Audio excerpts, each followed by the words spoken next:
అత్తగారి జ్వరం, కోడలి జవాబు. ఆపరేషన్ అత్తాకోడళ్ళు. 3 రోజుల పుట్టింటి పర్యటన తర్వాత లావణ్య ఇంటికి తిరిగి వచ్చింది. ఆమె ముఖంలో కొత్త వెలుగు, మనసులో పుట్టింటి జ్ఞాపకాలు. కాని అత్తగారి కళ్ళు మాత్రం ఆమె రాకతోనే ఏదో తెలియని అలసటతో మెరుస్తున్నాయి. అయ్యో లావణ్య, వచ్చేశావా? నేను నిన్ను ఎంత మిస్ అయ్యానో తెలుసా? ఇంకో వారం రోజులుండి రావచ్చు కదా. రవి, అలా ఎలా అంటావు? ఇంట్లో మీరిద్దరూ ఒంటరిగా ఉంటారని కదా తొందరగా వచ్చేశాను. నాకేం పర్వాలేదమ్మా, నీ పని చూసుకో.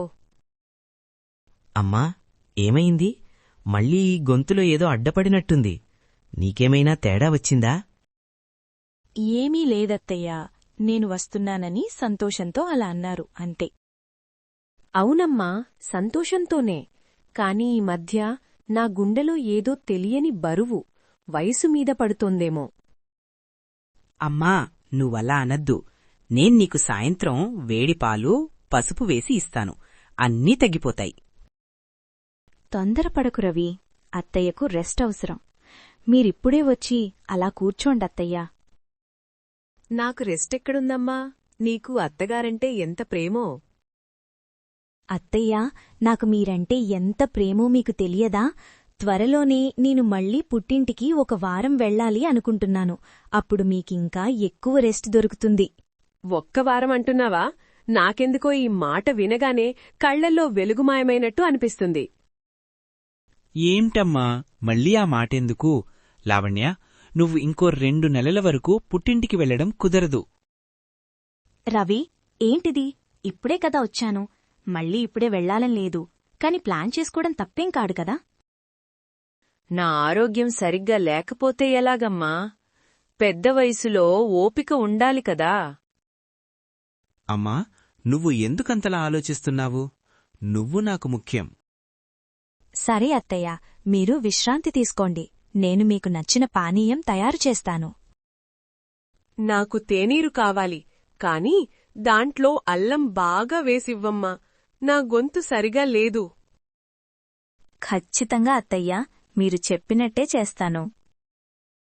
లావణ్య, అమ్మ అలా ఉంటే నాకు చాలా బాధగా ఉంటుంది. నువ్వు తనని సరిగ్గా చూసుకోవా? రవి, నేను చూసుకోకుండా ఎక్కడికి వెళ్తాను? అత్తయ్యను జాగ్రత్తగా చూసుకుంటాను. అవున్రా బాబూ, అత్తగారికి ఏం జరిగినా కోడల్దే బాధ్యత అంటారు కదా. అలాంటిదేమీ లేదత్తయ్య, నేను మీకు తేనీరు తెస్తాను. 2 రోజుల తర్వాత లావణ్య తన తల్లిదండ్రులకు ఫోన్ చేసి వారాంతంలో వస్తున్నానని చెప్పగానే శారదకు ఒక కొత్త అనారోగ్యం పట్టుకుంది. భయంకరమైన నడుము నొప్పి.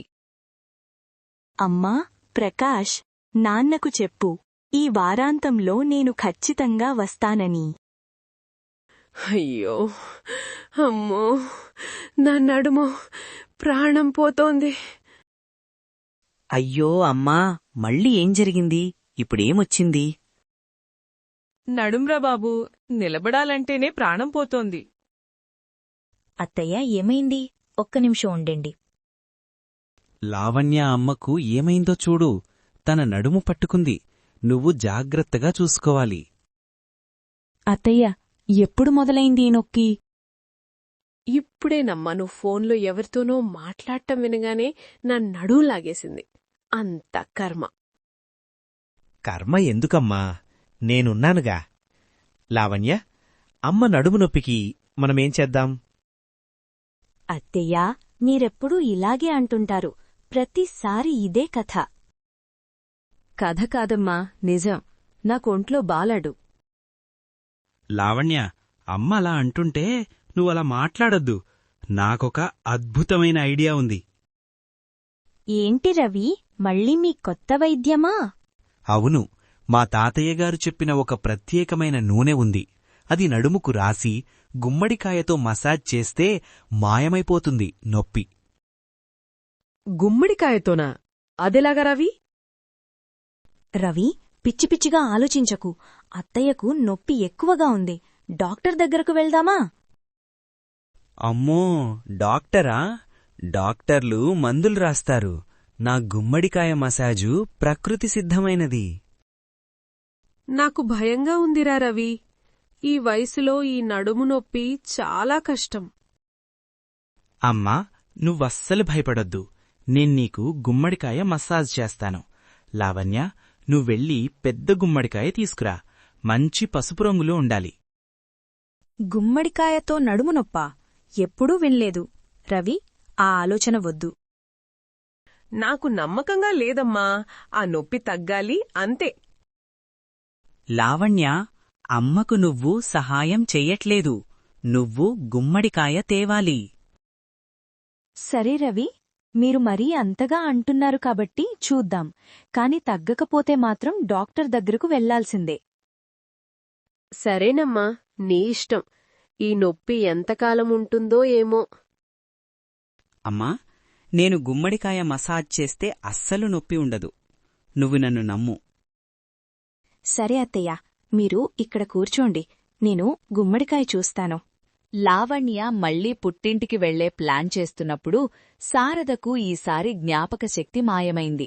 అది కూడా సరిగ్గా లావణ్య వంటగదిలో బిజీగా ఉన్నప్పుడు. అత్తయ్య, ఈరోజు సాంబార్ ఎలా చెయ్యాలి? కరివేపాకు ఎప్పుడు వేయాలి? సాంబారా? అది నాకు సరిగ్గా గుర్తులేదు లావణ్య. అదేంటత్తయ్యా, మీరే కదా ఈ రెసిపీ నాకు నేర్పించారు. నేనా? నిజమా? నాకు అస్సలు గుర్తులేదు. ఈ మధ్య నా జ్ఞాపకశక్తి చాలా మందగించింది. అయ్యో, అమ్మకు జ్ఞాపకశక్తి పోయిందా? లావణ్య, అమ్మకేమైంది? రవి, మళ్ళీ మీరు కంగారు పడకండి. అత్తయ్య కొంచెం అలసిపోయి ఉంటారు అంతే. అలసట కాదు లావణ్య, ఇది వయస్సు ప్రభావం. నిన్న రాత్రి నువ్వు పుట్టింటికి వెళ్లే ఆలోచన చెప్పావు కదా, అప్పటినుంచి నా తలంతా తిరుగుతోంది. అత్తయ్య, నేను వెళ్లడం గురించి చెప్పగానే మీ ఆరోగ్యం ఎందుకు పాడవుతుంది? లావణ్య, అలా అనకు. అమ్మ ఆరోగ్యం మనకు ముఖ్యం. అమ్మా, నువ్వు భయపడకు. నేను నీ జ్ఞాపకశక్తిని తిరిగి తెస్తాను. అలా ఎలా చేస్తావుడవి? రవికి చాలా తెలిసిన విషయాలున్నాయి అత్తయ్య. నేను మన పాత ఆల్బమ్స్ తీసుకువచ్చి నీకు పాత కథలు చెప్తాను. అప్పుడు నీకన్నీ గుర్తుకొస్తాయి. అలా చేస్తే వస్తాయనని? ఖచ్చితంగా అత్తయ్య. రవిగారు చెప్పిన తర్వాత మీకు ఏదీ గుర్తుకు రాకుండా ఉండదు. లావణ్య, నువ్వు అమ్మతో సరదాగా మాట్లాడుతున్నావు. కాని నాకు అమ్మ ఆరోగ్యం మీద చాలా దిగులుంది. అవున్రా రవి, ఈ లావణ్యకు నా దిగులు లేదు. అత్తయ్య, నేను మీకోసమే సాంబార్ చేస్తున్నాను. మీరు సరిగ్గా లేకపోతే ఎవరు చూసుకుంటారు మిమ్మల్ని? సాంబార్ నాకిష్టమైన వంటకం, కాని నాకు ఎలా చెయ్యాలో గుర్తుకు రావట్లేదు. నేను చెప్తానమ్మా. మన తాతయ్య ఒకసారి సాంబార్ చేసేటప్పుడు కుండలో బదులు బకెట్లో చేశారు. అది నీకు గుర్తుందా? బకెట్లోనా? నేనెప్పుడూ వినలేదే. అత్తయ్య, మీకు అస్సలు గుర్తులేడా? నా తల తిరుగుతోంది. నాకు ఏమీ గుర్తులేదు. అమ్మా, నువ్వలా అనద్దు. నేను నీకు ఇంకో కథ చెప్తాను. నువ్వు చిన్నప్పుడు. రవి అత్తయ్యకు రెస్ట్ అవసరం. మీరు తర్వాత కథలు చెప్పవచ్చు. అత్తయ్య, మీరు వెళ్ళి విశ్రాంతి తీసుకోండి. నేను చూసుకుంటాను. సరేనమ్మా, కాని నాకు సాంబార్లో ఏం వెయ్యాలో అస్సలు గుర్తులేదు. మీరు కూర్చోండత్తయ్యా, నేను మీకు రుచిగా సాంబార్ చేస్తాను. లావణ్య హాల్లో తన తల్లిదండ్రులతో ఫోన్లో మాట్లాడి ఖచ్చితంగా వస్తానని చెప్పింది. సరిగ్గా అదే క్షణంలో శారదకు ఒక కొత్త అలర్జీ పట్టుకుంది. అమ్మా నాన్న, ఈసారి ఖచ్చితంగా వస్తున్నాను. టికెట్స్ కూడా చూస్తున్నాను. వారం రోజులుండి వస్తాను. అమ్మా, నువ్వొస్తున్నావంటే మాకు చాలా ఆనందం. తొందరగా రా అమ్మా, నీకోసం వెయిట్ చేస్తున్నాము. నా గొంతు, నా కళ్ళు. అత్తయ్యా, ఏమైంది? అమ్మా, ఏమైంది నీకు? మళ్ళీ ఏమొచ్చింది? అలర్జీ. నాకు అలర్జీ వచ్చింది. కందిపప్పు తిన్నానేమో, అందుకే. కందిపప్పా? కందిపప్పులో అలర్జీ ఏముంటుందత్తయ్యా? నాకు తెలీదమ్మా. ఈ మధ్య చిన్న చిన్న విషయాలకు కూడా నాకు అలర్జీ వస్తోంది. నాకు ఊపిరాడట్లేదు. అయ్యో అమ్మా, ఊపిరి ఆడట్లేదా? లావణ్య, త్వరగా ఎయిర్ ఫ్రెషనర్ తీసుకురా. ఎయిర్ ఫ్రెషనర్ ఎందుకు రవి? అత్తయ్యకు ఎలర్జీ. నాకు చాలా కష్టంగా ఉందమ్మా. అమ్మా, నువ్వు భయపడకు. లావణ్య అమ్మకు పసుపు రంగు ఆహారాలు అస్సలు పెట్టుకు. పసుపు రంగు వల్లే ఎలర్జీ వస్తుంది. రవి, మీరేంటిది? పసుపు రంగుకు అలర్జీ రావడమేంటి? రవి చెప్పింది నిజమే కావచ్చు లావణ్య. నాకు పసుపు రంగు చూడగానే ఏదోలా అవుతుంది. చూశారా లావణ్య, అమ్మకు కూడా తెలుసు. ఇకపై మనం పసుపు రంగు పూలు, పసుపు రంగు బట్టలు, పసుపు రంగు కూరగాయలు ఏవీ కొనకూడదు. అలాగేనా? అత్తయ్య, మీకు ఏ పసుపు రంగు వస్తువుల మీద ఎలర్జీ? అన్నిటి మీదానా? అవునమ్మా, ఎందుకో నాకు ఈ వయసులో ఈ పసుపు రంగు అంటే భయం. అమ్మా, నీకోసం నేను ఏమైనా చేస్తాను. ఈ వారం లావణ్య పుట్టింటికి వెళ్లే ప్లాన్ రద్దు చేసుకుంటుంది. నువ్వు జాగ్రత్తగా ఉండాలి. రవి, అలా ఎలా అంటావు? నేనిప్పుడే మా అమ్మా నాన్నలకు చెప్పాను. నీ అత్తగారి ప్రాణం ముఖ్యం కాదమ్మా నీకు? అత్తయ్య, నేను అలా అనలేదు. నేను మీకు సేవ చేస్తాను. కాని మా అమ్మ నాన్నలు కూడా నాకోసం ఎదురుచూస్తున్నారు. లావణ్య, అమ్మ ఆరోగ్యం చూస్తే చాలు. నువ్వీ వారం పుట్టింటికి వెళ్లకు. సరే అత్తయ్య, మీరు జాగ్రత్తగా ఉండండి. నేను మీకు నచ్చిన టీ పెడతాను. అది పసుపు రంగులో ఉండదు. అలాగే అమ్మా. నా గొంతులో మంటగా ఉంది. మా టీ వద్దు, నిమ్మరసమిస్తాను. అందులో పసుపు రంగుండదు. తన తల్లి ఎలర్జీని తగ్గించడానికి రవి వంటగదిలో ఒక ప్రత్యేకమైన రోగ నివారిణి కూరను తయారుచేయాలని నిర్ణయించుకున్నాడు. కాని దాని ఫలితం మాత్రం అనూహ్యం. అమ్మా లావణ్య, నేను మీకు ప్రత్యేకమైన కూర చేస్తున్నాను. ఇది పసుపు రంగు లేనిది, అన్నిటికీ మంచిది. రవి, వంటగదిలో రచ్చ చేయకు. నేను చేస్తున్నాను కదా. ఏంట్రా రవి, కూరవాసన విచిత్రంగా వస్తోంది. అవునమ్మా, ఇది నా రహస్య వంటకం.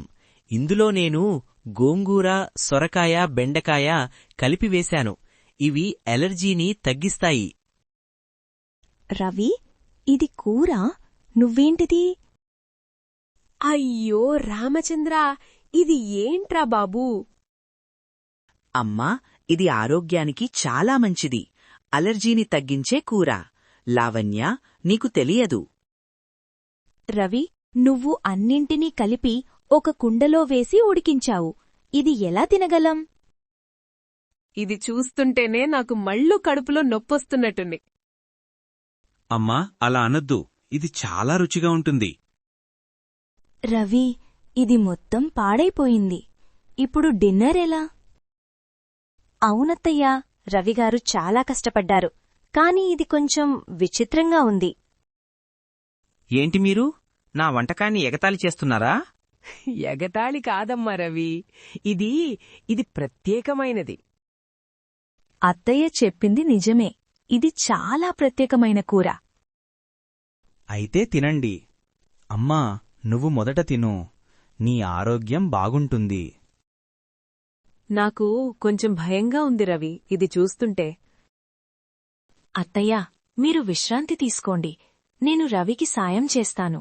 ఈ కూరను ఏదో ఒకటి చేద్దాం. సరేనమ్మా.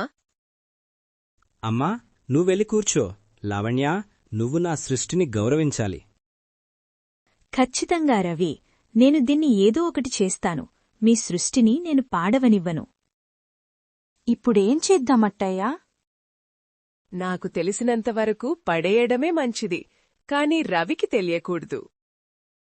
అదే కదా సమస్య. రవి చేసిన కూర తర్వాత శారద పడకగదిలో విశ్రాంతి తీసుకుంటోంది. లావణ్య నెమ్మదిగా అక్కడికి వెళ్లి సున్నితంగా పుట్టింటి ప్రయాణం గురించి ప్రస్తావించింది. కాని ఈసారి అనూహ్యంగా శారద నుండి ఒక ఆశ్చర్యకరమైన విషయం బయటపడింది. అత్తయ్య, ఆ కూర తర్వాత మీరు బాగానే ఉన్నారు కదా? నా కడుపులో ఇంకా మంటగానే ఉందమ్మా. రవి చేసిన ఆ విచిత్రమైన వంటకం వల్ల. అంటే మీకు నిజంగా ఒంట్లో బాగోలేదా అత్తయ్యా? నీకేం తెలీదు లావణ్య. రవి చాలా అమాయకుడు, తనకేమీ తెలీదు. నిజమే అత్తయ్యా, రవి ఏది చేసినా తన ప్రేమతోనే చేస్తాడు. నువ్వు అమ్మానాన్నలు దగ్గరకు వెళ్లాలనుకుంటున్నావు కదా? అవునత్తయ్యా, చాలా రోజులైంది. వాళ్ళిద్దరూ చాలా మిస్ అవుతున్నారు నన్ను. అవును కదూ, తల్లిదండ్రులంటే ఎవరికి మిస్సెవరు? అత్తయ్యా, మీకు కూడా మీ అమ్మానాన్నలు గుర్తుకు వస్తుంటారా? ఖచ్చితంగా అమ్మా, నాకు కూడా చాలా రోజులైంది. నా అమ్మా నాన్నలను చూడాలని నాకు చాలా ఆశగా ఉంది. అదేంటత్తయ్యా, మీరెప్పుడూ పుట్టింటికి వెళ్లడం గురించి మాట్లాడరే? మాట్లాడితే రవి నాకు ఒంట్లో బాలేదని ఏదో ఒకటి చేస్తాడు. నాకు భయంగా ఉంటుంది. అవునా అత్తయ్యా, నా విషయంలోనూ అలాగేవా? నువ్వు తెలివైన దానివి లావణ్య, నీకు అర్థమవుతుంది కదా. అంటే మీ ఆరోగ్యం? నా ఆరోగ్యం బాగుంటుంది, కాని నువ్వు ఇంట్లో లేకపోతే నాకు ఒంటరిగా అనిపిస్తుంది. అందుకే అలా చెబుతుంటాను. అత్తయ్యా, నాకర్థమైంది. నిజం చెప్పాలంటే నేను కూడా ఈ వారం మా అమ్మవాళ్ళింటికి వెళ్లాలని ఆలోచిస్తున్నాను. మీరా? అదేంటత్తయ్యా, రవికి తెలిస్తే మళ్ళీ ఏదో ఒకటి చేస్తారు కదా? అవునమ్మా, అందుకే చెప్పాలంటే భయంగా ఉంది. అయితే ఒక ప్లాన్ చేద్దామా అత్తయ్యా? ఏం ప్లాన్ లావణ్య? మీరు కూడా మీ పుట్టింటికి వెళ్లడానికి రవిని ఒప్పించాలి కదా? అది నాకు తెలిసినంతవరకు చాలా కష్టం లావణ్య. కష్టమీవీ కాదత్తయ్యా, మనమిద్దరం కలిస్తే ఏదైనా చేయగలం. నువ్వు నిజంగానే నాకు సాయం చేస్తావా అన్నో? ఖచ్చితంగా అత్తయ్యా, మీకు ఎందుకు సహాయం చేయను? శారద తన పడక గదిలో తన తల్లిదండ్రుల ఇంటికి వెళ్లడానికి ఉత్సాహంగా సామాన్లు సర్దుకుంటుంది. లావణ్య ఆమెను చూసి చిరునవ్వు నవ్వుకుంది. రవి వచ్చి తన తల్లి ఆరోగ్యం గురించి మళ్లీ ఆందోళన పడటం మొదలుపెట్టాడు. లావణ్య, నేను ఈ చీర వేసుకుందామా? మా అమ్మకు చాలా ఇష్టం ఈ రంగు. చాలా బావుంటుందత్తయ్యా, మీరు ఈ చీరలో చాలా అందంగా ఉంటారు. రవికి చెబితే మళ్ళీ నన్ను వెళ్ళొద్దంటాడేమోనని భయంగా ఉంది. అమ్మా, నువ్వు ఎందుకివన్నీ సర్దుకుంటున్నావు? ఎక్కడికి వెడుతున్నావు? రవి, ఎక్కడికీ లేదు. ఈ దుస్తులు ఉతకాలి అంతే. అత్తయ్య మీ పుట్టింటికి వెళ్లదామని ప్లాన్ చేసుకుంటున్నారు రవి. అమ్మా, నీ ఆరోగ్యం సరిగ్గా లేదు కదా, ఇప్పుడెలా వెళ్తావు? ఈ మధ్య నీకు నడుము నొప్పి, అలర్జీ, జ్ఞాపకశక్తి మందగించడం అన్నీ ఉన్నాయి కదా? అవి అప్పుడప్పుడు వస్తుంటాయి రవి. ఇప్పుడు నాకంత బాగోలేదు. అమ్మా, నువ్వస్సలు వెళ్లకూడదు. నేను నిన్ను జాగ్రత్తగా చూసుకోవాలి. రవి, అత్తయ్యం చూడు, ఎంత సంతోషంగా ఉందో. తనకి మార్పు కావాలి కదా? మార్పు కావాలంటే ఇంట్లోనే ఉండొచ్చు కదా. లావణ్య అమ్మను చూడు, ఎంత బలహీనంగా ఉందో. అవును రవి, అత్తయ్య కాళ్ళు చూడు ఎంత బలహీనంగా కనిపిస్తున్నాయో. అవునమ్మా. అమ్మా, నీ కాళ్ళు చూడు, కొంచెం వాపుగా కూడా ఉన్నట్టున్నాయి. వాపుగానా? నాకా? ఎప్పుడుంది రవి? అత్తయ్య, మీరు కొంచెం పాలిపోయినట్టు కూడా ఉన్నారు. అవునమ్మా, లావణ్య, నువ్వు చెప్పింది నిజమే. అమ్మా, నీకేమైంది? నువ్వు అస్సలు వెళ్లకూడదు. నాకేమీ కాలేదు రవి. నేను బానే ఉన్నాను. లేదమ్మా, నాకు భయంగా ఉంది. లావణ్య, అమ్మకు నీళ్లు, పసుపు కలిపి ఇవ్వు. నేను అమ్మకు వేడి నూనెతో తలకు మసాజ్ చేస్తాను. రవి, అస్సలు వద్దు. నేను బాగానే ఉన్నాను. రవి అత్తయ్యకు రెస్ట్ అవసరం. తనని మరీ అలా కంగారు పెట్టకు. నేను కంగారు పడట్లేదు లావణ్య. నేను అమ్మ ఆరోగ్యం గురించి జాగ్రత్త పడుతున్నాను. నాకీ మసాజులేమీ వద్దు. నేను బాగానే ఉన్నాను. మా, నువ్వు ఎంత మొండిదానివి. నీ ఆరోగ్యం నాకు ముఖ్యం. సరే అత్తయ్య, మీరు చెప్పింది నిజమే. రవి మాట వినాల్సిందే. మీరు ప్రయాణం చేస్తే ఇంకేమైనా అవుతుంది. శారద ఇంటి ముందు తన పుట్టింటికి వెళ్లడానికి సిద్ధంగా ఉంది. కాని లావణ్య ఆమెకు గతంలో తాను అనుభవించిన అనారోగ్యాల రుచి చూపించడానికి సిద్ధపడింది. రవి తన అమాయకత్వంతో ఈ నాటకంలో ముఖ్య పాత్ర పోషించాడు. శారదమ్మా, ఎక్కడికి బయలుదేరావ్? పుట్టింటికా? అవునమ్మా పంకజం, ఈసారి వెళ్తున్నాను. అత్తయ్యా, మీకేమైంది? మీ ముఖం పాలిపోయినట్టుంది. నాకు ఏమీ లేదు లావణ్య. అమ్మా, లావణ్య చెప్పింది నిజమే. మీ కళ్ల కింద నల్లగా ఉన్నాయి. అవును శారదమ్మా, ఈ మధ్య నీ ఆరోగ్యం అస్సలు బాగుండట్లేదు కదా? నాకేం కాలేదు పంకజం. అత్తయ్య, మీకు నడుం నొప్పి మళ్ళీ మొదలైందా? అరెరే, నీ కాలికి వాపు కూడా వచ్చింది. అవునమ్మా లావణ్య, అమ్మా కాలికి వాపుంది. అమ్మా, నువ్వస్సలు వెళ్ళొద్దు. లేదు రవి, నాకు ఏమీ లేదు. అత్తయ్య, మీరు కొంచెం మర్చిపోయినట్టున్నారు. మీ బ్యాగును ఇంట్లోనే మర్చిపోయారు. లేదమ్మా, ఇక్కడేముండే. అమ్మా, నువ్వు మరిచిపోయావు. ఈ మధ్య నీ జ్ఞాపకశక్తి మందగిస్తోంది కదా? అవును శారదమ్మా, రవి చెప్పింది నిజమే. ఈ వయస్సులో ఇలాంటివి మామూలే. నాకు అన్నీ గుర్తుంటాయి పంకజం, నేనస్సలు మర్చిపోలేదు. అత్తయ్య, మీకు అలర్జీ కూడా ఉంది కదా. బయట ధూళి వల్ల మళ్ళీ అలర్జీ వస్తుంది. అమ్మా, లావణ్య చెప్పింది నిజమే. నువ్విప్పుడు ఎక్కడికి వెళ్ళొద్దు. నీకు పసుపు రంగు ఆహారాలు తింటే అలర్జీ వస్తుంది కదా. బయటంతా పసుపు రంగు పువ్వులున్నాయి. రవి, అస్సలు వద్దు. అమ్మా, నేను నిన్ను పసుపు రంగు పువ్వులు లేని చోట ఉంచుతాను. లావణ్య, త్వరగా గుమ్మడికాయ తీసుకురా. అమ్మ నడుముకు మసాజ్ చెయ్యాలి. అమ్మ కాళ్లు వాచాయి కదా, ఆ ప్రత్యేకమైన నూనె తీసుకురా. సరే రవి, నేను గుమ్మడికాయ తెస్తాను. అత్తయ్య, మీరు జాగ్రత్తగా ఉండండి. అమ్మా, నువ్వస్సలు కంగారు పడకు. నేను నిన్ను చాలా బాగా చూసుకుంటాను. అయ్యో పాపం, శారదమ్మ ఈ వయస్సులో ఇంత అనారోగ్యమా? పంకజం, అమ్మా, నేను మసాజ్ చేయడం మొదలుపెడతాను. లావణ్య, త్వరగా రా. శారద తన పుట్టింటి ప్రయాణాన్ని రద్దు చేసుకుని తన ఆరోగ్యం గురించి ఆలోచిస్తూ హాల్లో కూర్చుంది. లావణ్య ఇప్పుడు తన తల్లిదండ్రుల ఇంటికి వెళ్లడానికి ఎలాంటి అడ్డంకులు లేకుండా ప్లాన్ చేసుకుంది. వారి మధ్య ఒక కొత్త నిశ్శబ్దమైన బంధం ఏర్పడింది. అత్తయ్యా, మీరెలా ఉన్నారు? నొప్పి తగ్గిందా? ఇంకా అలాగే ఉందమ్మా. ఈ రవి చేసిన వైద్యం చాలా అద్భుతమైనది. రవి మనసుతో చేసే వైద్యం కదా అత్తయ్యా? అవునమ్మా, నీకు తెలుసు కదా. అమ్మా, నా మసాజ్ బాగా పనిచేసిందా? నొప్పి తగ్గిందా? చాలా తగ్గిందిరా బాబూ. నీ మసాజ్ చాలా బాగా పనిచేసింది. అత్తయ్యా, నేను రేపు మా అమ్మ నాన్నలింటికి వెళ్తున్నాను. వారం రోజులుండి వస్తాను. అలాగే అమ్మా, నువ్వెళ్ళిరా. నాకు తెలుసు నీకు పుట్టింటికి వెళ్లాలని ఎంత ఆశగా ఉందో. అమ్మా, నువ్వు లావణ్యను వెళ్లమంటున్నావా? నీకు ఒంటరిగా ఉండదా?